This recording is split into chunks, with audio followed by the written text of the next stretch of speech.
simple as it seems, the twinkle in your eyes, the way that time slows down when you kiss me. As we fall asleep in a bed of butterflies, just close your eyes and then you'll see it. You don't ever have to.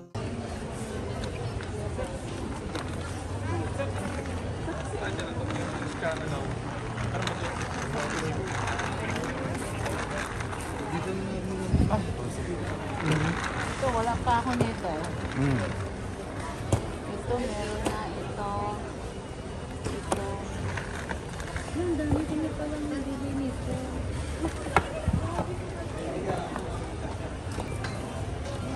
It's like a series, I think. I don't know where to start with the cats. The traveling cat chronicle. So, yan muna.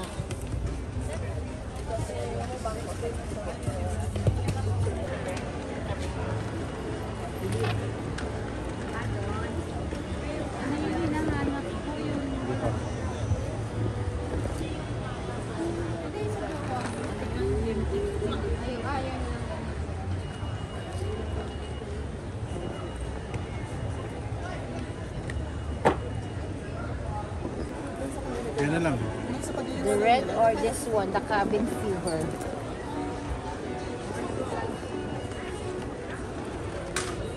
For Xavier.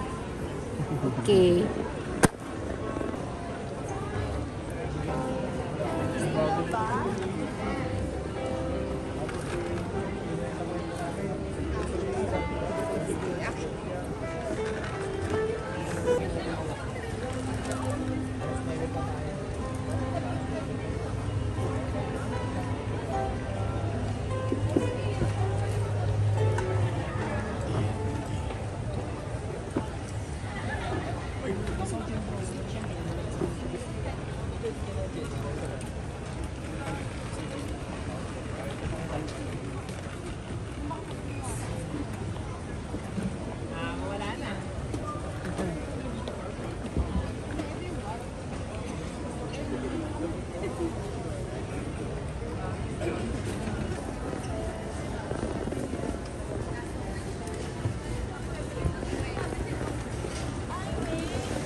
Sila go po doon. First episode po.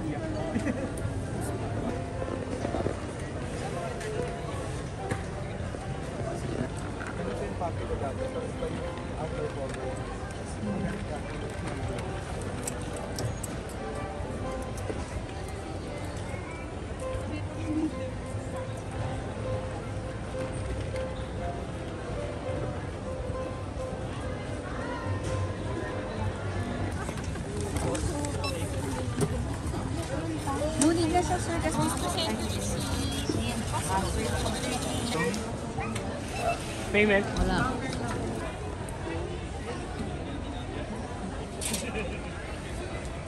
Fair, Manila Book Fair. Province, liwanag.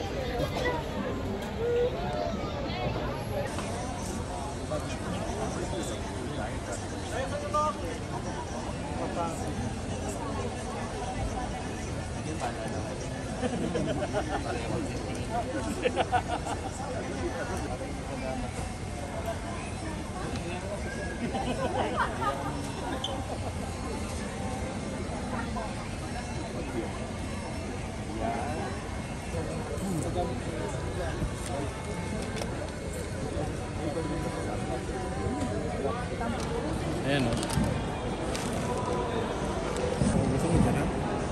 Kasi may mga dumadaan.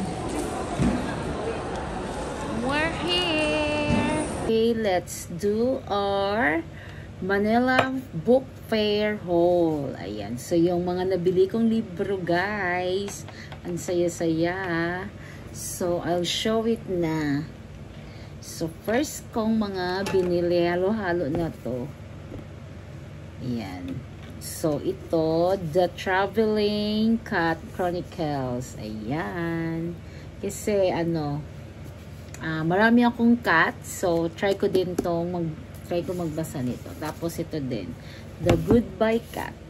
Ayan. So, malamang magko-collect naman ako ng mga about ng mga ganitong. Yan, yung author niya is si Hiro Arikawa. Ayan. So, ito naman yung ating sunod na kukolektahin.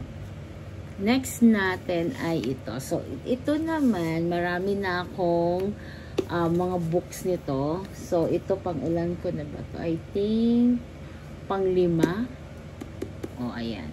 Itong Before Your Memory Fades. Ayan. Ang ganda ng story nito about a coffee shop.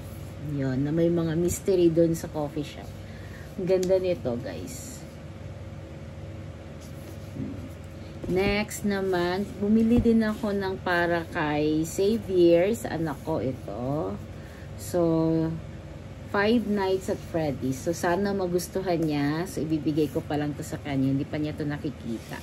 Kasi exam week nila ngayon. So, hindi ko muna siya pwedeng i-distract sa mga kung ano-ano.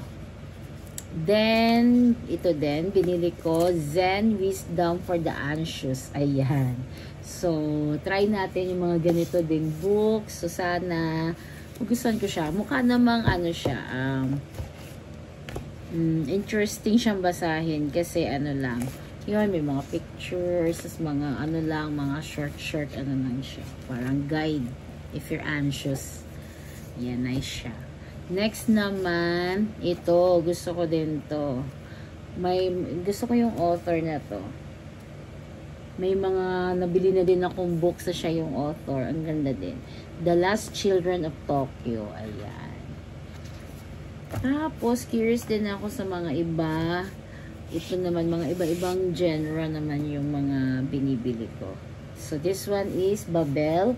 So, member ako ng isang book club. Tapos, lagi ito nilang nire-recommend na basahin. Kaya, ayan. So, curious ako dito. So, sana magustuhan ko siya. And doon naman sa Manila Book Fair, doon sa Fully Book, 20% discount. So, sobrang sulit na to kasi medyo madami-dami yung nabili ko. So, 20% malaki na yun. Ayan.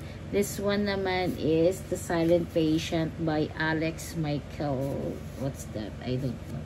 Ayan. Don't know how to pronounce. Pero siya yung sikat din to dun sa group na naka-join ako at isa to sa pinag-uusapan. Ayan. Next naman ay ito din. Ayan. This one is for Xavier din. Kasi mahilig din siya about the Wimpy Kid. Ayan. So, try ko din itong pabasa sa kanya. Kasi meron na siyang nabasa na iba naman yung ganito. So, sana to magustuhan niyo. Next, ito naman, recommended by husband. Sabi niya, try mo din to. So, sige. Try natin to. It's The Power by Robert Greene. Maganda daw to. This is for the businesswoman like me. So, as a guide. The 48 Laws of Power. Ayan siya. Tapos, bumili din kami ng mga Sharpie, mga kung ano-ano. Then, guys, 20% off siya. So, sulit na rin. So, marami akong mga kinuha.